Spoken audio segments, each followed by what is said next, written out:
My name's Tracey Lazarus. I am the managing attorney of the Zurich Staff Legal Office up in Orange County, California.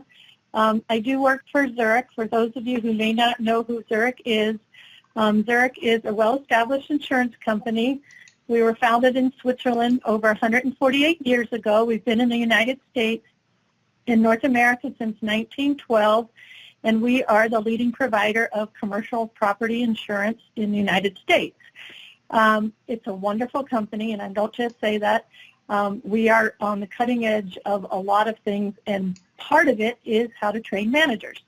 So a little bit about myself is I do have two children, one who has graduated from college, one who's still in college. I have a dog named Stella. I'm really sorry for one of you that has a child named Stella, that I named my dog Stella, so I'm very sorry if that, but I do love that name.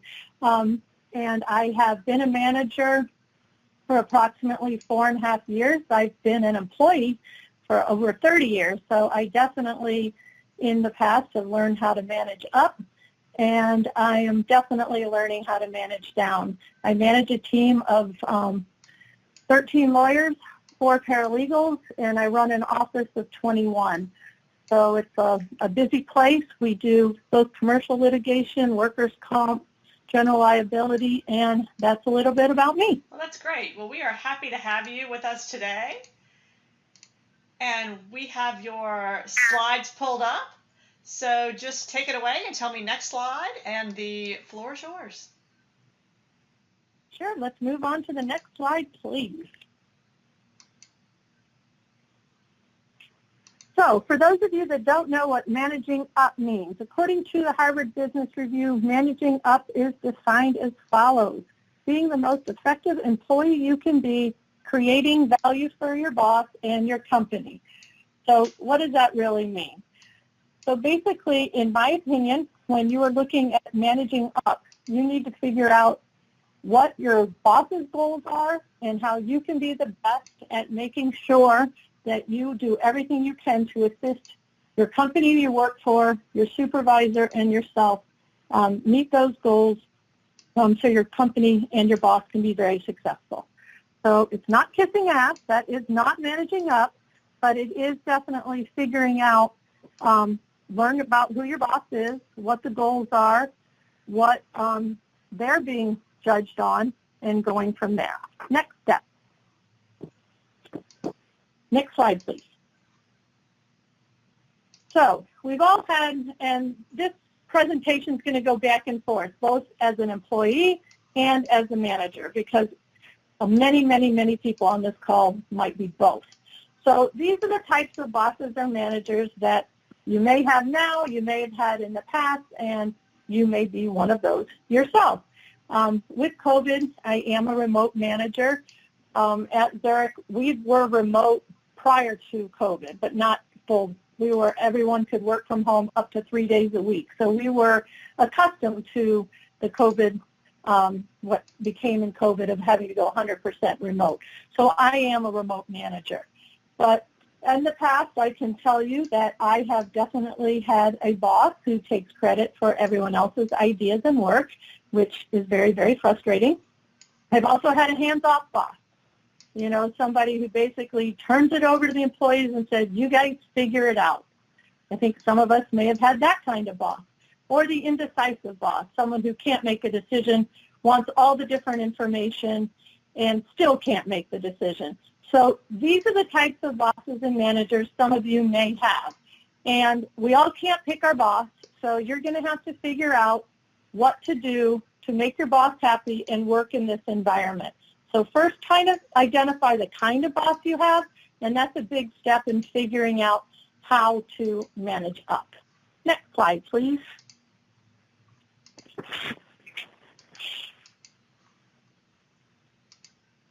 Thank you. So these are skills you need to learn to manage up. It doesn't matter, like I said at the end, what kind of boss you have. You need to anticipate your boss's needs. So you're going to have to figure out their communication style. Figure out, are they an email person? Are they a calling person? Are they a morning person? Are they a night person? Are they someone who kind of gets a lot of stuff done before 2 or 3 in the afternoon and then shuts down after that? Or are they more like me that doesn't really like the morning? Sure, I'll be on calls at 7 in the morning, but I'm way more functional after 12 o'clock, and I'll probably work till 8 o'clock. So you need to figure these things out. You also need to figure out what your boss wants to know. Some bosses like to know everything, whereas some bosses only want to know if it's something that a person above them, that their boss may find out about before your boss does. So they want to know just things that could get them in trouble, or big ticket items, or things that might get the company sued, or things of that nature. But you got to figure out the type of information your boss wants so you can communicate and tell them what the type of information they want to hear. Learn what makes your boss happy or upset. We all have triggers. You know, as we learned earlier when we were talking about emotional intelligence, figure out what kind of boss you have. Figure out who you are, and that will make your relationship a lot easier. Figure out how to be a genuine source of help to your boss. I am a big, big believer in that. If my boss is having a big project due or has to give a presentation, I'm a big believer in saying, what can I do to help? And as a manager, I love when the people come and they realize that we have things that are due, or that I have lots of projects, or I have lots of calls, and they'll say, what can I do to help? That's probably one of my favorite sayings in the workplace, either that I say or others say to me, is, what can I do to help? Next slide, please.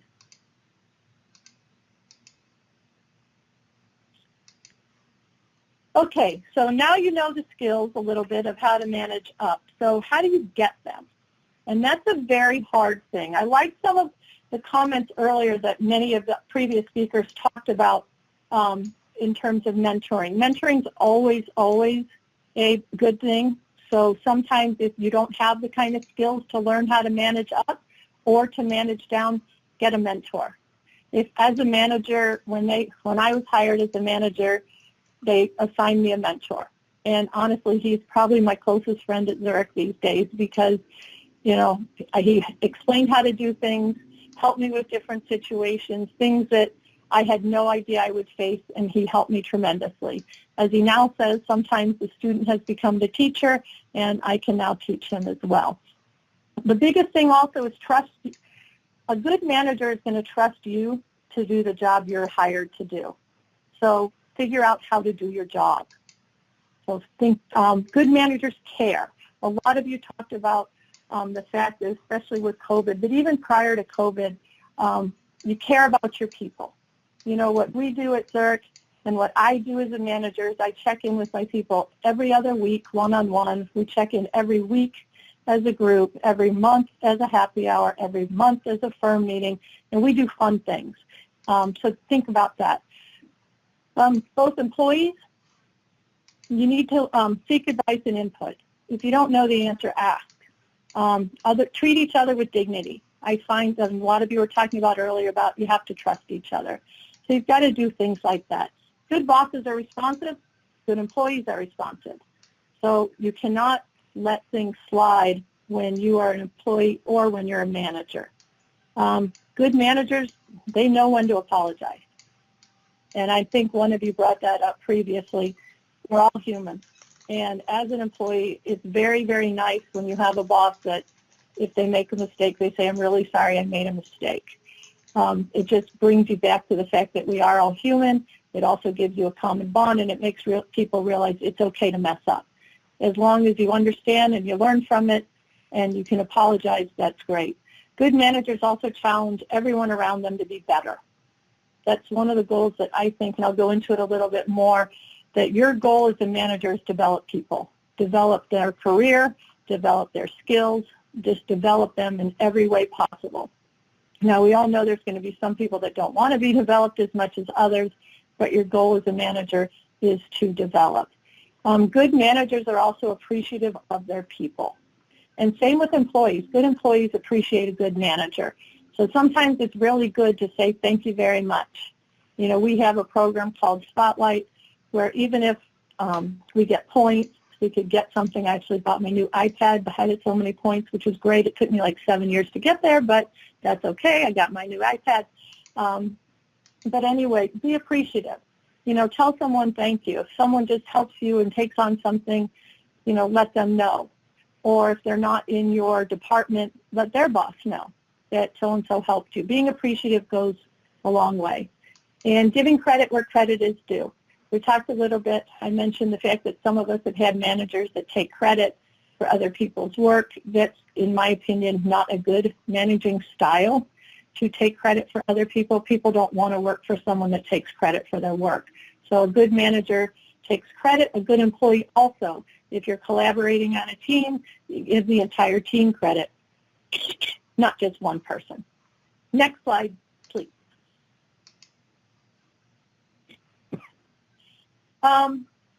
Why these traits should be used by everyone, you can read it. Exceptional workers use these traits to manage up as well, and I'm going to go over the things that I find, to be the most helpful. Next slide, please.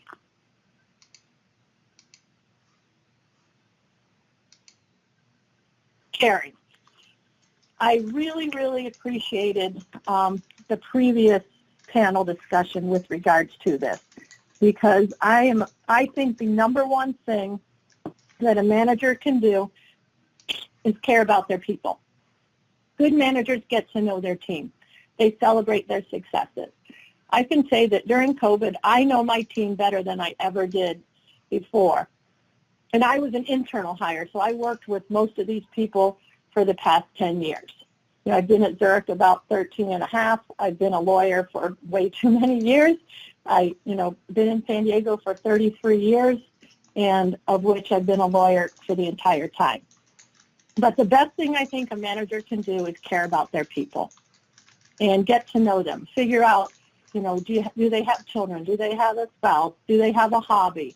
I can't remember which one was talking about, who does yoga at what time, who goes and does their workout at what time. The more you know about your people and the more you honestly care about them, the more they're going to care about you. So the more they're going to be invested in you as a manager and in return, your company. So it doesn't take a lot to care. It takes time and it takes, a little bit of energy, but you need to care about your employees. And the same thing is employees should care about their manager. Very, very often you'll see that many employees, they don't ask their manager, like, how are you today? Or, did you have a nice weekend? Or things like that. So as much effort as you as a manager invest in your employees, you as a manager should also invest that in your boss when you manage up. So figure out things like how often they want you to communicate, what type of communication. When your boss does something well, tell them congratulations. A little bit of kindness and a little bit of caring goes a long way. And I like the fact that both Tony and Karen discussed trust. To me, trust and caring go together. And if you're going to be a good manager and a good employee, you've got to care about others. Next slide, please.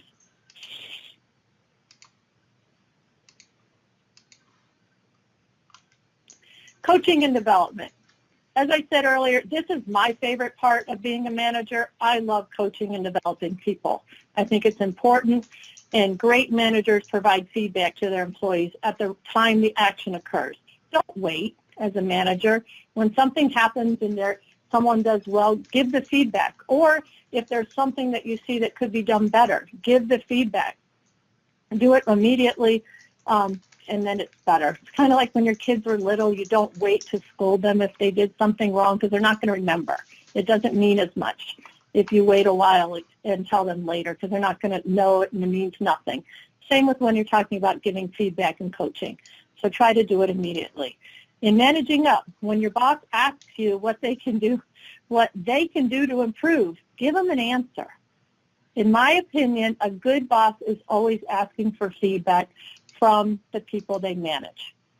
They want to know, what can I do better? What about my style? It takes a lot of security in a person to be asking for that kind of feedback. And if you're asking for it, be ready to take it. Don't just poo-poo the feedback that you may receive. If you ask the question, you got to be ready for the answer. Look for careers and skills. sometimes find out from your team, does everyone want to do this forever? Is there anything that people want to do outside of this? Are there any parts? Some of you work for really big companies. Maybe there's other areas of the company that a person may want to be part of. And if they do and they express it to you, then try to figure out how to get them there. Figure out what the skills are. If they come to you and ask, I want to do, like I've got people that want to go from practicing law and now they want to be a customer relationship manager in the management. So figure out how to get that. Figure out who in the company they talk to and things of that nature. Look at their individual development plans if you work for a company that has these. If not, make one for your people. Figure out what you can do. Talk about classes. Talk about internal classes. We have a huge academy at Zurich, both for the internal plus all the LinkedIn classes that someone can take. So understand what your company offers so that you can help your people. Sometimes you've got managers that have different career goals. Sometimes managers don't want to necessarily manage this department, or they have a desire to climb up the corporate ladder. Let your people know. It's not a shame to let people know, hey, listen, I want to go to the next level, or I'm really interested in something else, because they should know that, people can do this. It's not just that this is the only job you're going to have. Managing up, employees should learn so that they can support their manager's career development as well. Kind of goes back to the caring. If you care about them, they care about you, whether it's up or whether it's down. Look for opportunities. Like I said earlier, that if you have an employee that has said, hey, listen, I want to go to a different department, look around, ask people. Normally, the higher up in the corporate ladder you are, the more contacts you have, so you may be able to reach out to other departments to figure out, hey, listen, what about this? At Zurich, we have this wonderful thing called the Talent Marketplace, where we can upskill people in different jobs on a part-time or full-time basis while they still are doing their 9-to-5 job. Maybe they go 20%, 50% somewhere else. Maybe your company has something like that. Encourage your people to join the Talent Marketplace and go from there. Next slide, please.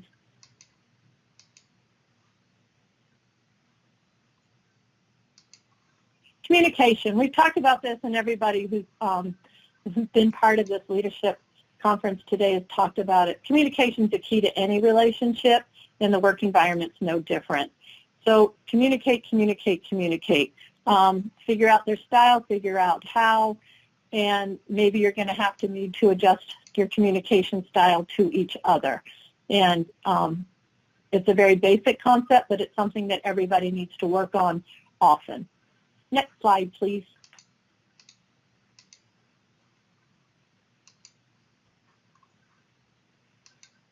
Emotional resilience and intelligence.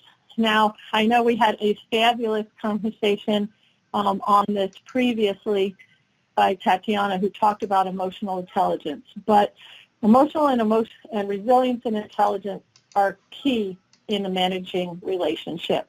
You have to understand, and I gave the keys basically to go from self-awareness to social awareness to relationship management, and then you've got to go from self-awareness down to self-management and then over to relationship management. So we all like to have basically a manager who's calm in a crisis and handles change well. All members of your team should be able to handle change. Some are going to handle change better, and as we've seen in the last year, some have handled change better. So you have to look at, and you've got to, as a manager, in my opinion, it is your responsibility to help create and to develop emotional resilience and emotional intelligence amongst your people. And some of the things that Tatiana discussed earlier are definitely ways to do this. So none of us are going to like every assignment, every boss or every coworker, but we all got to figure out how to get along. And as soon as you can develop those skills as a manager, because you may have someone on your team that you just may not get along with very well. However, you have to figure out how to get along with that person and how not to let it show that you may not like that person as much as others. So there's many, many ways, and it's just something I brought up that you're going to have to learn to be a good manager, to learn resilience, and every employee should learn emotional resilience as well. Next slide, please. Innovation, have a vision, have goal setting. Managers should have vision, and you should be able to set goals for your people. You should be able to have them kind of go, like the picture says, go up the stairs with you towards your goals. So if you can vision and you can set forth what the goals are for your team, then they should be able to follow them. And they should be realistic goals, but also you should be able to aim a little higher. If you know your people, you're going to know how far you can push them. So that's a good thing to know. Great managers don't micromanage. They just don't. They basically give a goal, give the vision of what you want, give the tools, and let your people go. So in my opinion, micromanagers are not the best kind of managers. And I can just say, as an employee, I don't like to be micromanaged. I'm a professional. People should, if you give me the tools and the trait and what to do, let me go. But you need vision of your role, and you need the goals to obtain it. So set expectations and set performance standards and hold people accountable to them. Also, employees should support their teammates in maintaining these performance standards. If you have goals that go with your entire unit as a team, then build that team approach. We have a fabulous team that I work with, and the reason that they get along so well is, one, they work for the total goals, and two, they like each other. So it kind of goes back to caring. If your people care about each other, they're going to work more as a team. They care for you. They're going to work for you, and they're going to want you to succeed because they're going to want to succeed. And next slide. Well, that was your last slide. That's what I thought. So I did not do a question and answer, but if anyone wants to get hold of me, you can always their emails are very easy. It's our first name, Tracey.Lazarus@ZurichNA for North America.com. So if you have any questions, I'd love to hear them. We've had a couple of questions that have come in. So the first question is from Elise, and Elisa says, I work for a large company that asks for feedback on our manager in reviews. What do I do because I secretly know he doesn't want feedback, and how do I structure this to make sure there's no retaliation? Well, I think you first have to find out when you say you work for a company where the manager wants review. We do that also. In fact, I actually just filled mine out today. Ours is technically anonymous, which I really believe it is. So I think the first thing is find out if it's anonymous or not. But if a manager, when I ask somebody, like I said, how am I doing, I want the honest answer. However, based on what the question is, it seems as if the person is saying the person may not want the honest answer. Then I think you walk a real tightrope there as an employee. It goes back to know your manager. I mean, if you know your manager is the type of person who may not be able to handle constructive criticism, and you have to work for this person for the foreseeable future, you know the situation you're in. I think you can give basic tenets of criticism or good things, and if it's a person, I mean, none of us are all bad and none of us are all good. There's got to be something good that you can give to your manager that would make them realize. And then if there is something bad that's maybe something that's not personal, I would definitely say that. Don't take anything and make it personal. But tread lightly based on your question. But at the same time, I would definitely say be honest to the point where you feel comfortable enough that you can be. But always put positive with something negative. I don't think anyone wants to hear all negative. So try to do something positive. Oh, that's wonderful advice. All right, well, we have one more question before we move on to our final presentation. And this one comes from Sara. And Sara asks, what is the best lesson that you learned from a bad manager?